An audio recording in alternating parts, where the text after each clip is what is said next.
नमस्कार, जय हिंद मित्रमैत्रिणींनो. प्राध्यापक माम देशमुख सरांचं जय भारत नावाचं पुस्तक आहे आणि अत्यंत प्रबोधनकारक असं हे पुस्तक आहे. तुम्ही नक्की वाचा. आणि हे पुस्तक तुम्ही म्हणजे हे सर्वत्र उपलब्ध आहे आणि तुम्हाला जर ऑर्डर करायचं असेल तर तुम्ही 9422118219 या फोन नंबरवर ऑर्डर करू शकता. पुन्हा फोन नंबर सांगतो मी, 9422118219. तर त्यातला हा जो मुद्दा आहे मला खूप प्रभावी वाटला. मी अजून संपवलेलं नाही आहे पुस्तक हे. कोणतंही पुस्तक वाचण्यापूर्वी आपण काय बघितलं पाहिजे, तर ही जी गोष्ट असते ही बऱ्याच वेळेला मला माहीत नव्हती. मी सुरुवातीला अनेक पुस्तकं असे जमा केले होते वाचण्यासाठी आणि नंतर मग माझे काही चळवळीतले मित्र, सिनियर मित्र होते. ते म्हणले, डॉक्टर साहेब तुम्ही हे ब्राह्मणवाद पसरवणारे पुस्तकं का बरं ठेवले आहेत तुमच्या संग्रही? आणि मला माहीतच नव्हतं. मला वाटलं अरे हे पुस्तकं तर खूप चांगल्या टायटलचे आहेत आणि चांगल्या प्रकाशकांचे आहेत, वेल नोन, आणि मग हे असं कसं काय म्हणतायत. मग नंतर मला कळलं तर माम देशमुख सरांनी हा मुद्दा इथे मांडलेला आहे बघा, की कोणतं पुस्तक जे कुठलंही आपण वाचताना आपल्या मनात काय असलं पाहिजे, बॅकग्राऊंड इन्फॉर्मेशन त्याची आपल्याला माहीत असली पाहिजे. म्हणजे याचा अर्थ काही मनुवादी प्रकाशक किंवा लेखकांनी लिहिलेले पुस्तकं वाचायचे असं नाही, पण ते वाचताना आपण हे लक्षात ठेवायचं की याचा उद्देश वेगळा असू शकतो. त्यामुळे सर म्हणतात की लेखक, प्रकाशक, आवृत्ती वर्ष हे सगळं नीट बघा. लेखक जर मनुवादी ब्राह्मण असेल तर त्यात तो राष्ट्रविघातक जातीयवादाला पुरस्कार केलेला त्याच्यामध्ये असू शकतो. ज्या लेखकाचा प्रसार माध्यमे उदो करतात त्या लेखकांची पुस्तके उघड चातुर्वर्ण्य समर्थन जरी करत नसले तरी अप्रत्यक्षपणे ते मनुवादी, चातुर्वर्ण्यवादी असतात. पुरोगामित्वाचा ते आव आणतात, परंतु ते वेद, पुराण, रामायण, महाभारत याच्यात जे चातुर्वर्णात्मक गोष्टी आहेत त्याच्या विरोधामध्ये ते लिहित नाहीत, ते टाळतात. असे बहुजनांमध्येही असतात, केवळ फक्त ब्राह्मण लेखक असे नसतात. तर बहुजनांमधले काही लोक जे आहेत ते प्रसिद्धी, प्रतिष्ठा, पुरस्कार, पद, पैसा ह्याच्यासाठी भटब्राह्मणांची मर्जी संपादन करणारी पुस्तकं लिहितात. आणि तर आपल्याला ते पण डोक्यात ठेवलं पाहिजे की त्यातला जो मेसेज त्यांनी दिलेला आहे हा का दिलेला आहे, तर त्यांना काही लोकांची मर्जी संपादन करायची आहे. भटमान्य लेखक ओळखण्याचा सोपा उपाय म्हणजे जे वर्तमानपत्र, प्रसारमाध्यमं जे आहेत मनुवादी लोकांची, तर त्याच्यामध्ये त्यांचं कौतुक केलं जातं त्यांना, कारण त्यांची मर्जी संपादन करायची असते, लेखक म्हणून एस्टॅब्लिश व्हायचं असतं. फुले शाहू आंबेडकर विचारांच्या ग्रंथांचे पण आता लेखक खूप येत आहेत. त्यामुळे मनुवाद्याचं पुस्तकं लिहिणे, त्याचा प्रचार प्रसार उघडपणे करणे आता जरा कमी होत आहे, असं सरांचं मत आहे. साहित्य क्षेत्रातले पण बरेचसे मोठे मराठी, हिंदीतले संशोधक इतिहासातील घटनांबद्दल लिहितात. कथा, कादंबऱ्या, काव्य, नाटकं याच्याबद्दलच्या घटना वाचकांना अगदी खऱ्या वाटतील अशा पद्धतीने ते लिहितात. परंतु ते कादंबऱ्यांच्या स्वरूपात लिहितात, कारण इतिहासामध्ये त्या तेवढ्या इंटरेस्टिंग नसतात. मग हे लोक त्या इतिहासाच्या कादंबऱ्या तयार करतात आणि त्या सगळ्या असं एक्साईट करतील, लोकांना आतुरता निर्माण करतील अशा प्रकारच्या करतात. तर त्यांच्याबद्दल सर लिहितात की अशा ऐतिहासिक साधनांचा चिकित्सक अभ्यास हे लोक फार करत नाहीत. काही लोक अपवाद असतात. दुय्यम साधनांवर विश्वास ठेवून कादंबऱ्या, नाटकं लिहिणं सोपं असतं, पण इतिहास लेखन करताना अस्सल साधनांचा विचार करावा लागतो. जसे बघ्यांना आत्महत्या झाली असे वाटते, पण पोलिसांच्या चौकशीतून खून झाल्याचं उघडकीस येतं. कथा, कादंबऱ्यांचा असा प्रकार घडतो. ते सत्य शोधत नाहीत आणि त्यांना शोधायचंही नसतं. त्यांना फक्त एक मसाला लावून आपलं पुस्तक, कादंबरी विकायची असते. साहित्यिक इतिहासकार हे अनेकदा विशिष्ट घटनेची तारीख, वर्ष वगैरे यांची नोंद करत नाहीत. एका साहित्यिक इतिहासकारांच्या हीरक महोत्सवी स्मरणिकेतील एका लेखात त्यांचं जन्मस्थान, नाव, गाव वगैरे होतं, पण जन्मतारीख त्यांनी दिलेली नव्हती. म्हणजे वास्तविक हे साहित्यिक मराठीचे असले तरी ते इतिहासाचे गाढे अभ्यासक असले, शिलालेखांचं वाचन करत असले, मोठ्या पदावर असले तरी त्यांनी इथे ऐतिहासिक नोंदी पूर्णपणे दिलेल्या नव्हत्या. म्हणजे असे मोठे मोठे लेखक देखील या गोष्टी करतात, गल्लत करतात. मग त्याच्यात त्यांचा काही पर्पज असेल, काही लपवायचं असेल तर ते आपल्याला सावध राहिलं पाहिजे की यांचा बॅकग्राऊंड काय, यांचा उद्देश काय आहे पुस्तक लिहायचा. प्रकाशक पुस्तक प्रकाशित झाल्यावर त्याच्या विक्रीकडे प्रकाशकाचं लक्ष असतं.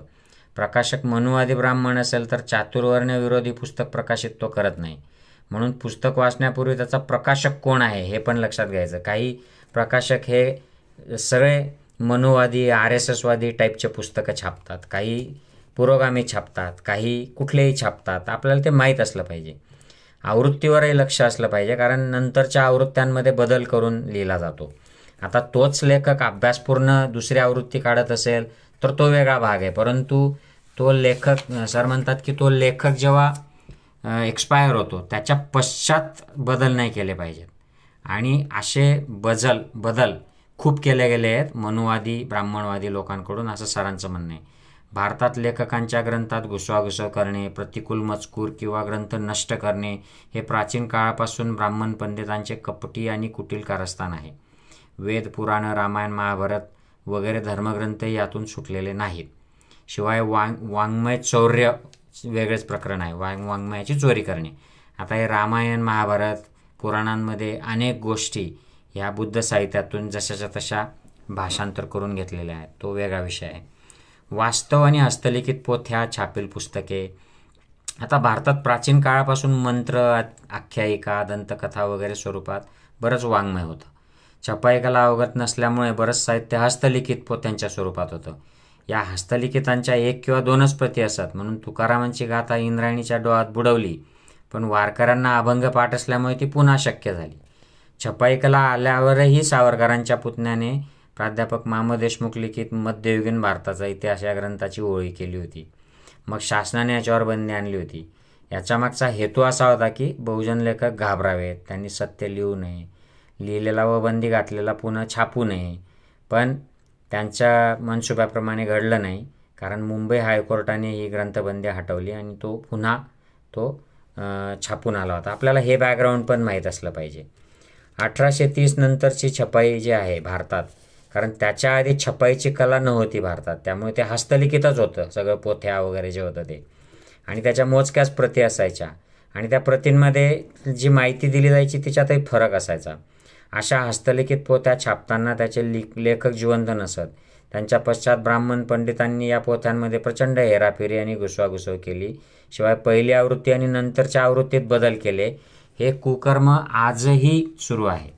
नवीन आवृत्ती आणि अनुवादाच्या नावाखाली मनुवादी ब्राह्मणांनी केलेले बदल आम्ही आमच्या अनेक ग्रंथांमध्ये उघडकीला आणलेत. काही उदाहरणं सर इथे देतात की छत्रपती शिवाजी महाराज हे लेखक केळुसकरांचं जे पुस्तक आहे 1906 साली प्रकाशित झालं.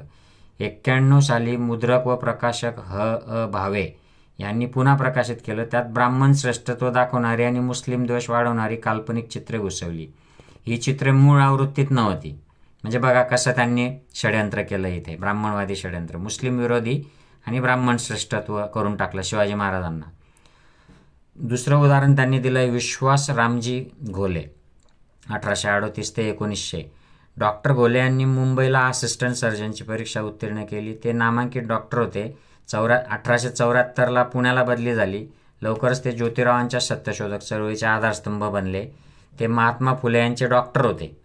1875ला डॉक्टर घोले सत्यशोधक समाजाचे अध्यक्ष झाले आणि त्यांनी ज्योतिरावांच्या सार्वजनिक सत्यधर्म या पुस्तकाची प्रस्तावना लिहिली.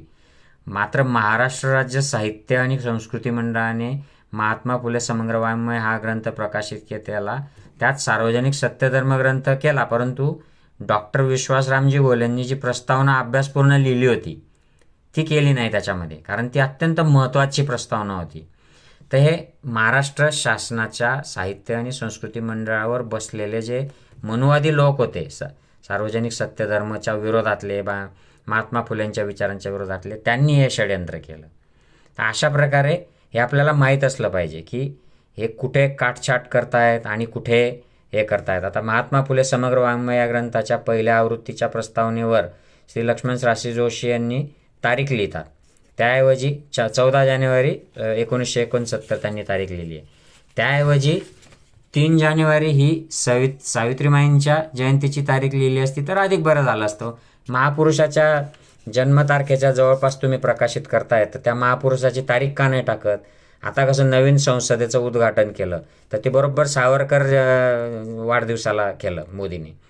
म्हणजे ते बरोबर त्यांच्या गोष्टी करतात, पण आपले बहुजन महापुरुषांच्या काही गोष्टी ज्या असतात त्यांच्या वाढदिवस जयंत्याच्या आसपास ते का नाही करत, त्याच्यावर आपण लक्ष ठेवलं पाहिजे. सरकारी क्रमित पुस्तके वगैरे ते बहुजनांचे महापुरुष असेच दडून ठेवले जातात, टाकण्यात येतात. भटांचे लुंगे सुंगे व लुच्चे मात्र क्रांतीवीर मर्दानी वगैरे नावारूपास आलेत, परंतु डॉक्टर विश्वासरामजी घोले यांच्यासारखा थोर विचारवंत आणि सत्यशोधक समाजाचा आधारस्तंभ अजून लोकांना माहीतसुद्धा नाही. सार्वजनिक सत्यधर्म पुस्तक शाळा कॉलेजात क्रमित पुस्तक म्हणून नेमावं असा आग्रह धरला पाहिजे. आता माझा प्रश्न आहे मित्रांनो, ज्यांना ज्यांना ज्योतिबांविषयी कळवळा आहे, जय ज्योती म्हणतात आणि काय काय जय क्रांती, सार्वजनिक सत्यधर्म पुस्तक तुम्ही वाचलं आहे का? आणि वाचलं नसेल तर वाचा. मी याच्यावरच नुकता एक ऑडिओ केलेला आहे, पूर्ण यूट्यूबवर टाकलेलं आहे पुस्तक अख्खं, जवळजवळ सगळं. ते नुसतं ऐकायचं आहे तुम्हाला. तासभर ऐकलं की तुमचं पुस्तक वाचून होईल, तर तेवढं तरी करा. तर कोणतेही पुस्तक वाचताना त्याचा लेखक प्रकाशक कोणत्या मानसिकतेचे आहेत हे अवश्य पहा. त्याचप्रमाणे महात्मा फुले, केळुस्कर गुरुजी वगैरेंसारख्या मनुवादाचे विरोधकांचे ग्रंथ प्रकाशित करताना मनुवादी प्रकाशक त्याचे स्वरूप बदलवतात, घुसवाघुसव करण्याचा प्रयत्न करतात. तर लेखक कितीही फुले शाहू आंबेडकरी असला तरी त्याच्या ग्रंथाचा प्रकाशक मनुवादी ब्राह्मण असल्यास या ग्रंथाचं स्वरूप ते मनुवाद विरोधी होऊ देत नाहीत. म्हणून प्रकाशक कोण आहे हे पण आवश्यक आहे, असं मामो देशमुख सर म्हणतात. आणि खूप चांगले असे मुद्दे आहेत. मामो देशमुख सरांची जी स्टाईल आहे ती खूप ॲग्रेसिव्ह आहे, ती बाजूला आपण ठेवायची आणि त्यातनं आपण प्रबोधनात्मक सरांचं जे नॉलेज आहे या पुस्तकांमध्ये, त्यांचा अभ्यास, पूर्ण इतिहासाचा अभ्यास, समाज जीवनाचा अभ्यास, तो महत्त्वाचा आहे, तो आपल्याला घ्यायचा असेल तर जय भारत हे पुस्तक आहे. तुम्हाला फोन नंबर पुन्हा पुस्तकाचा सांगतो मी, तो तुम्ही घ्या आणि ऑर्डर करू शकता. इतरही सरांचे पुस्तकं जे आहेत ते ऑर्डर करू शकता तुम्ही. 9422118219 आणि सरांची इतर जी पुस्तकं आहेत ते देखील तुम्ही ऑर्डर करू शकता. हे उपलब्ध आहेत सगळीकडे, पण या फोन नंबरवर गेलात तर संच 28 ग्रंथांचा संच तो तुम्ही मागू शकता सरांचा पूर्ण. आणि बँकेचे डिटेल्स वगैरे दिलेत, तुम्ही हे पॉज करून घेऊ शकता. तर हे तुमच्यासाठी मुद्दाम मी हे दाखवतो आहे. Hope this is useful. Take care. जय हिंद मित्रमैत्रिणी.